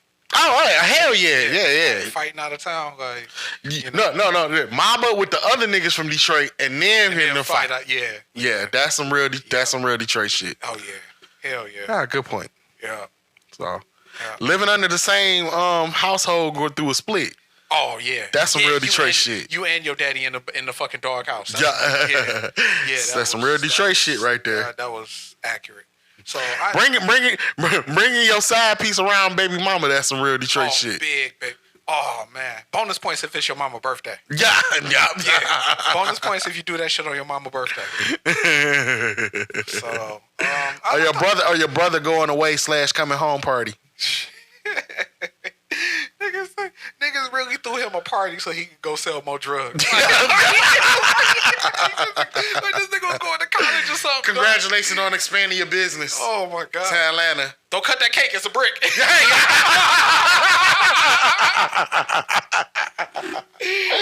Exactly. Yeah. Oh shit. Oh man. That's not cake, that's powder. Oh shit. Hey, man, you know what time it is, motherfucker. It's just a bunch of fucking Caprices and Monte Carlos. Yeah. And shit sitting around, everybody in tracksuits. Yeah. Like man, like this is a felon party. What the fuck? A felon party. Yeah. Oh shit. That's what this is. Like these are criminals. The fuck? Oh my like it need police staking out of this shit. Like this. Yo, I fucking love this show. I love these shows in general just because I like making fun of them. Yeah. I like poking fun at them. They not perfect. They still entertaining and fuck it, man. Like as much wrestling as we watch, as much goofy wrestling as we have to put up with sometimes. Like this is right up our alley, man. Yeah, it is. It is. Yeah, let us know. Y'all want to talk about BMF with us? What's your favorite character? I think I'm Team Charles this week. Charles or Terry? Because, I like me some stupid power characters. Oh Stupid characters in this. And right now, I think Charles is probably Charles is up there. At least Terry's still making money. Yeah, right. Yeah, right. He's like Terry could buy his own fucking crib, but decide to still live at home for some odd reason until now. Who Terry keep bringing motherfucking women in? He gonna find another chick? Yeah. Marquisha and the baby mama there and shit. Season finale just be like a battle royal. between all his baby mamas. It should be looking like the crazy 88 scene in Kill Bill. Yep. Oh, shit. Oh, yep. I'm for that. Yep. That Season shit finale. look like the motherfucking church scene in the Kingsman. Yeah. Oh, man. Yo. Oh, Let us know. Which y'all... Hey, it's some people out there that probably like BMF more than they like Power. Yeah, I know. I know. We check in with us. Let us know. If you one of them people, let us know. I can't be one of them people. Yeah. I mean, BMF it's entertaining and it's there, but like, you know, like I said, Raising Kanan and Ghost right now is up there, and look, I mean, BMF is there. It's in the middle of the pack, in my opinion. Oh yeah. So Yeah. that's why I'll put it. So. Oh. Also, before we close out, last episode, you gave your review on Mia Culpa. Yeah. I would like to give mine. Oh shit. Yeah. Let's go ahead. Let's go ahead and drop some bombs before we get out of here. Yeah, before we close this out, because the same night I seen the post. I seen your post. Yeah. Yeah. So, those who have missed it, I'm gonna repeat what I said on my Facebook page about Mia Culpa, because I actually had the time to actually sit and watch it. Now, normally I don't watch a lot of Tyler Perry For stuff. those of y'all that want to play along, at B Lee on Facebook. Yes. You can check him out. Yes, look on right here. I'm Did you send that shit to public? Yes. Okay. Yes, cool. I did. Right, so feel free to share it if you need to, and all of that. Yeah. So here's my exact post. Mia Culpa is a Tubi movie with a Netflix budget, and y'all got the nerve to say it was good. I had to do the Mr. Chimetime laugh at y'all for hyping this movie up. Parentheses. This is why I don't listen to anyone suggesting Tubi movies to watch. In parentheses. This movie was mid as fuck. I seen better writing and wrestling than this shit. Tyler Perry could have kept this bullshit, and I was reminded of why I haven't watched any of his shit in years. I'm good on anything with Tyler Perry's name on it. Hashtag the Boondocks was right. Hashtag Atlanta was right. Hashtag Stu fucked up for making that reference right before this motherfucker made that post. Yeah. So, yeah, good job, because you made I had to sit and watch that shit, and that shit was predictable. It was had Tyler Perry movie characteristics. It was everything I needed to see, that pretty much told me that this nigga writing is still the same way. Yeah. All that was it was a high budget Tyler Perry movie. It was a Toomey movie with better wigs and wardrobe. So that's all it was. A few weeks ago, I don't know if this was in like one of our earlier episodes, but I was pointing out the formula behind it. It seemed like the formula behind how they would write like sketch comedy, like Saturday Night Live and whatnot. How they'd take a good idea and just kind of flip different elements of it, but the same cadence, delivery, a lot of the same bullet points are prevalent in both things. It's just kind of reskinned. It's kind of like that's how Tyler Perry's stuff is. Like, especially when he's the only one writing it. He ain't got no other writers. It's all him writing the shit. This is the like best he does way. every project. This is the best way I'm about to put this. This is hard. I don't know if I said this last week, but Stephanie Meyer, the woman that wrote Twilight, yeah, and a lot of people that write these young adult, Hunger Games, Divergent, all those trash ass little young adult romance movies, they tend to write as if they've never experienced love themselves. And that's how it is. Like, a lot of things that they value, that they think are like go-to things that make women melt, the whole mysterious, brooding, edgy, borderline criminal, mysterious dude. Like, it's... It felt like I watched two. It felt like I was watching two movies in once, because the fucking complete turn the movie made. It was like, it was predictable and it didn't make much sense. You didn't fuck with the obligatory fucking sex room type thing. The underground sex. I have never been to a facility that was like, oh, we got a fucking sex club downstairs. Can you imagine if you was at motherfucking St. Andrews or them loft parties we used to hit back in the day, and it was like, oh yeah, it's a fucking red room in the basement and shit. Don't no free of charge. Free of charge. Ain't no security at the gate or nothing. Just conveniently in the basement of the fucking loft. Man, the loft. I would be on that elevator every week like Jamie St. Patrick. Of course. This nigga. Yeah, man. Nigga, that is not how life works. No, it doesn't. Why are you looking for a girl if you got that shit? Man, you wouldn't get me to do this show if I had the fucking red room in the basement of my place, dog. I'll be doing the show right now by myself and shit like that. Yeah, Stu couldn't make it this week. Again, he's under the weather. This nigga. We cast the pods. We cast the pods.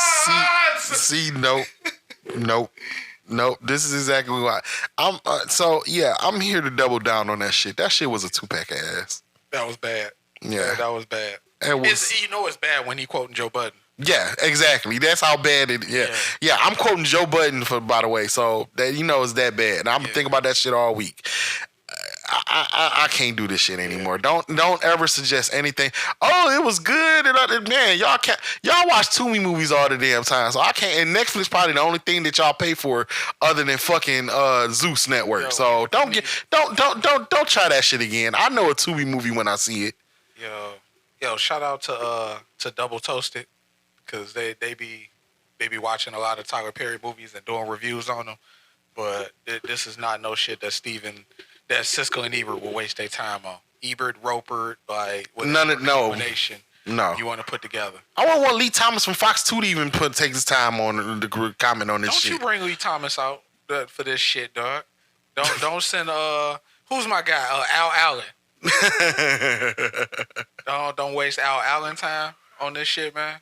Yo, is Al Allen still with us? Yeah, he's still with us. Okay. Al Allen, yes. Yo, shout out to Al Allen. Some of the most. Yo, he caught a raw deal with a lot of the motherfucking stories they would have him covering. You heard that man outside. Breaking news. This is the third straight day in Detroit where we've had frozen rain. City officials have declared that man outside. Yeah, the city has been shut down. Everybody's asking to shelter in place. Out on the side of I-94 and 96 in the rain, sitting right in that curve where all that water collect. We have Al Allen live, and they have Al Allen ass out there in his motherfucking coat. The coat with the hood that's always too big, so when the wind blow, that shit fly off. And he out there, motherfucking wind slapping them all in the face and shit.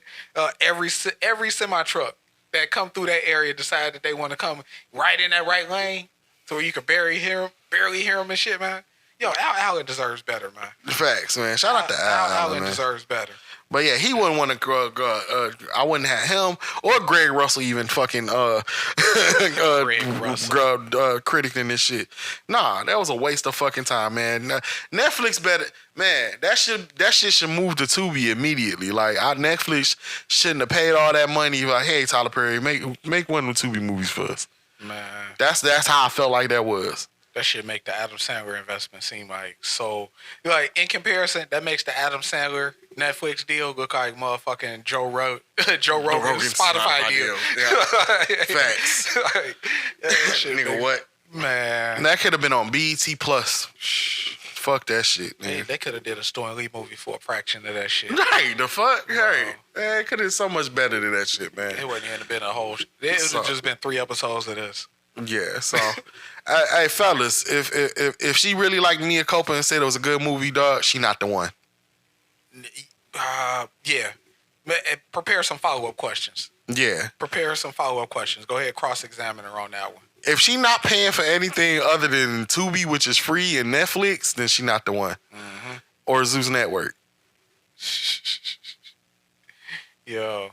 So I'm real strict on that. You can learn a lot from the favorites on somebody's smart TV. Exactly. Oh, absolutely. Yeah. Right. Yeah. So check what app she got downloaded on her smart TV and or Fire Stick. Go ahead.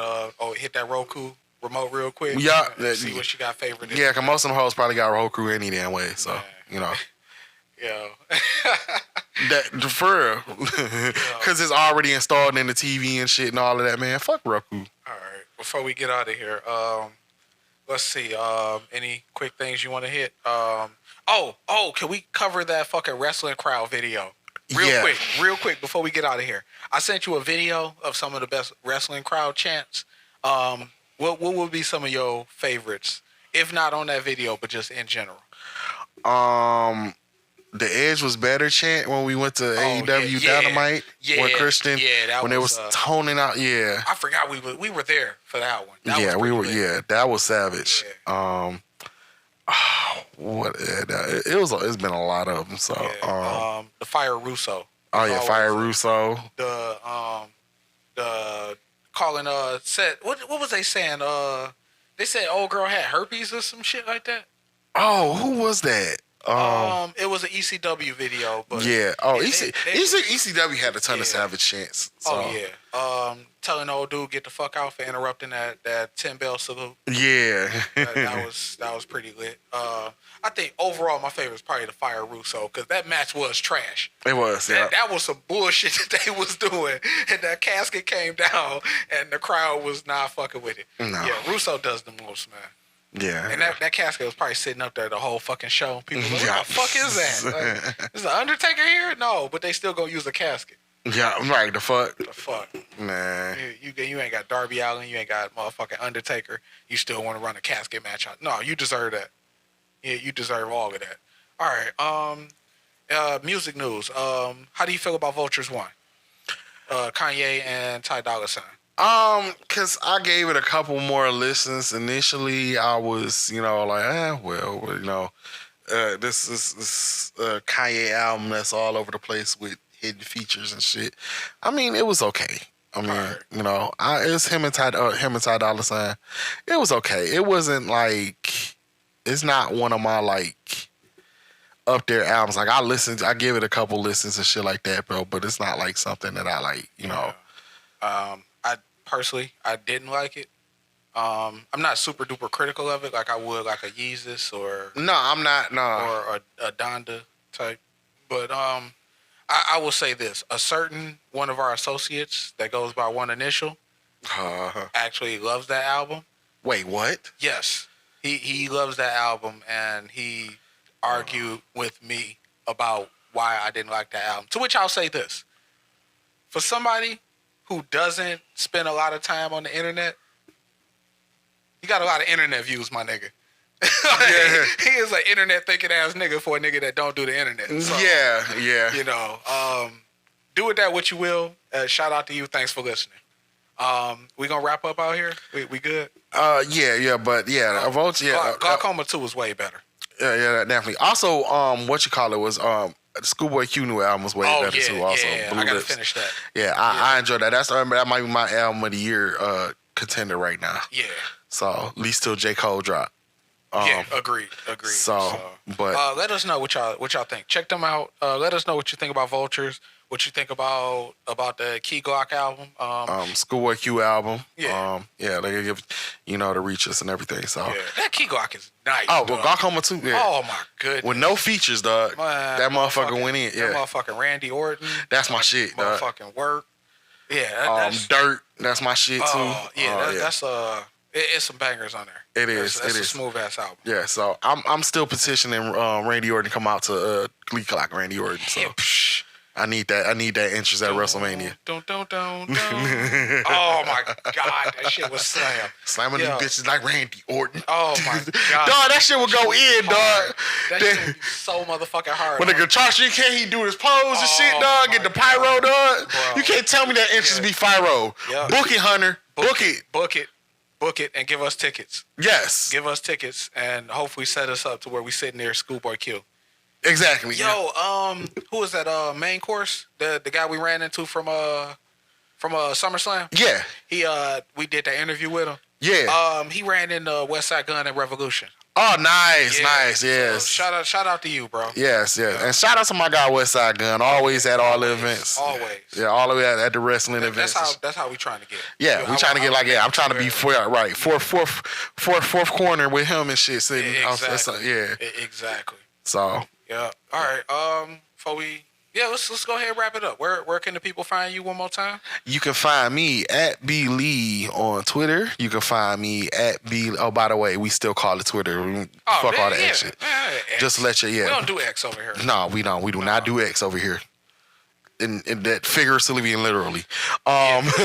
Also, you can find me B Lee on Facebook. You can find me B_Lee313 on Instagram and Threads, which I barely use, and that's actually deleted in my phone right now, which I got to re-download whenever I get some space. I had to update and everything, man. We were geeked about that shit, and then we posted a couple times, and it's like, it's there. Not enough titties. All right, at Stocking Cap Stu, all one word. IG, Twitter, Threads, Stocking Cap Stu on Facebook. Facebook is doing that. Them conspiracy theories. They going back up, dog. Somebody on my page posted that. They posted that Jimmy Kimmel and Stephen Colbert had been fired by ABC. And they tried to link that into the whole Stephen Colbert ain't even on ABC. He's on fucking CBS. Yeah, that's what I'm saying. So what the fuck? Do y'all homework out there, man. Like, please, for the love of God, do your homework before you get to sharing this shit. That's why everything Meta was shut down the other day and shit, man. And bro, he in there linked in with a celebrity. I'm not gonna say which one because I don't want to air him out, but he in one of these celebrities' corners right now. Fairly influential dude. Like, yeah. But yeah, do your homework. Please do not. Don't just share shit. Double, triple check. If you don't know, just stay silent on it. Yeah. Check your notes. Just stay away from it. Don't. Yeah. What you do want to do is share this shit though. You do want to share this show. Absolutely. Share.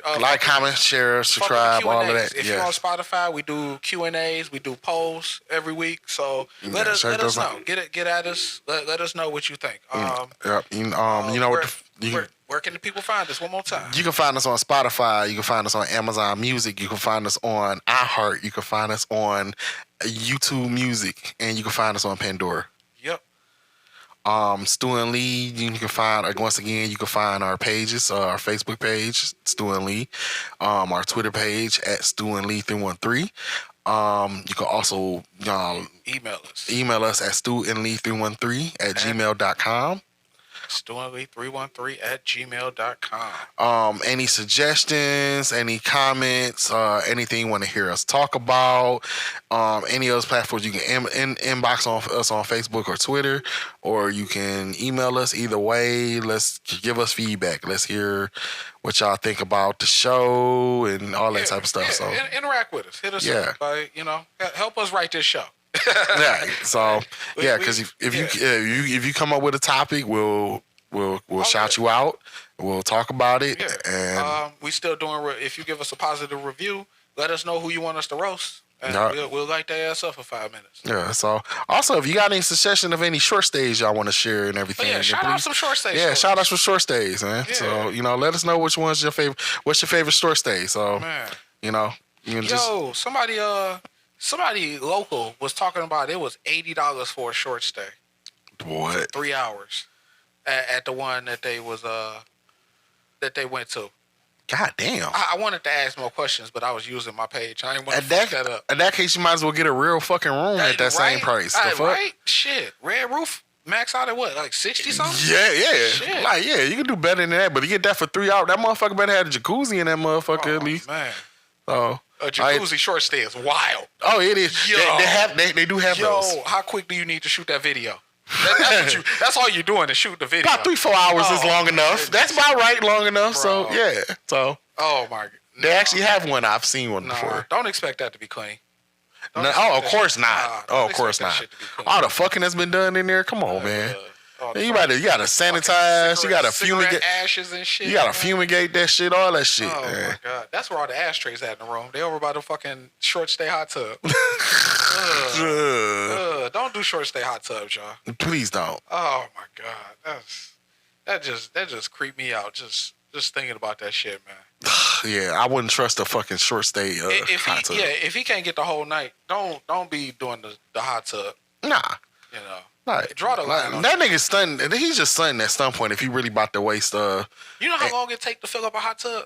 Yeah, I know. Bro, like by the time you get that bitch full, like that's a quarter of the time. Yeah. So like you got to be fucking in the tub the whole damn time. Oh So my goodness. I mean, yeah, like you like the nigga like what the fuck the bed? buckets. Like I paid all this extra money for this hot tub and shit. We ain't going nowhere. Take a fucking. You're gonna be using that fucking trash can and getting water from the bathroom. Yup.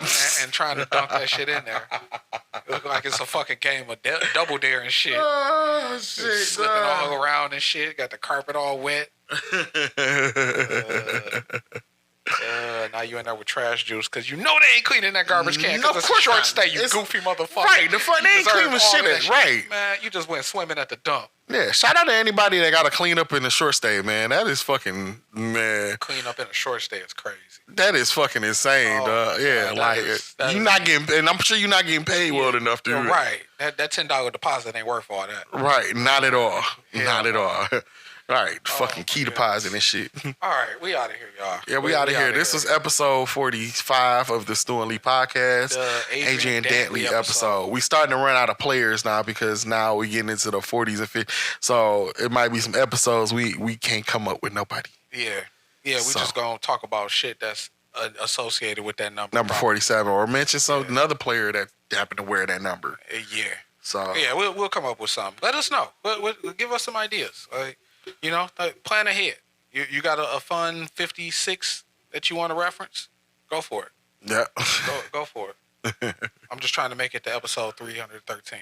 Hey, yo, 313 day coming up next week, dog. Oh yeah, it is. 313 day. And I got the day off. Oh shit. Oh, guess who is gonna be fucking useless to everybody? I'm gonna be down there at motherfucking Maharis. I'm hitting Maharis and Rouge that day. Oh wow. Yeah, be You're doing a whole tour. Be prepared for that review. Oh shit. I'm gonna do a comparison. I'm gonna be doing the Anthony Bourdain and shit. Like I'm traveling. Oh shit, dog! Wow, this nigga about to go tour. Scouting. Yeah, that's it. Maharis versus Rouge. Maharis versus Rouge. Yo, I heard motherfuckers was at Chandler Park and everything, dog. Oh yeah. The motherfuckers out everywhere. Do a park review and shit. Do a park review. Hell yeah. Yup. Do a river walk. All of that shit. Yo, that sound kind of lit. Let us know. Yeah. What y'all want to hear? Y'all want to hear about some Detroit parks? Yeah. Let us know. Hit us up, man. Yep. So all right. The only one we not going to is Palmer. Anyway, so on that note, thank you for listening. Everybody is tuning in. If this is your first time listening to us, I hope this is not the last. For the ones that still been tuning in every episode, thank you. There are 44 other episodes of this. We don't suggest that you start at episode 1. No. Yo, do you know episode 1 is still our most successful episode? Really? Yeah. Oh wow. By quite a bit. That's such. People jumping in at the wrong time. We wasn't good yet. Nah, right. That was younger. Right, man. Stu's his mic wasn't that clear enough. My mic wasn't good, and I was riding that motherfucking Batman joke way too long. We talked about power forever. We did. So yeah, we evolved. We came a long way from them episodes. So we 5 away from 50. Yeah, we got a lot more work to do. We got a lot more evolution to go through. So, yeah. So shout out to everybody that's listening. If there was an episode that you would tell people to start, jump in on? Yeah, what episode would that be? Or what range of episodes? Probably 2 Bit Can't Read. Okay, that sounds about right. It would probably be like, I would say listen to the end of 3. I would say give 3 a shot. 4 was awful. I think, 4 was the fucking, was that the Essence Cruise?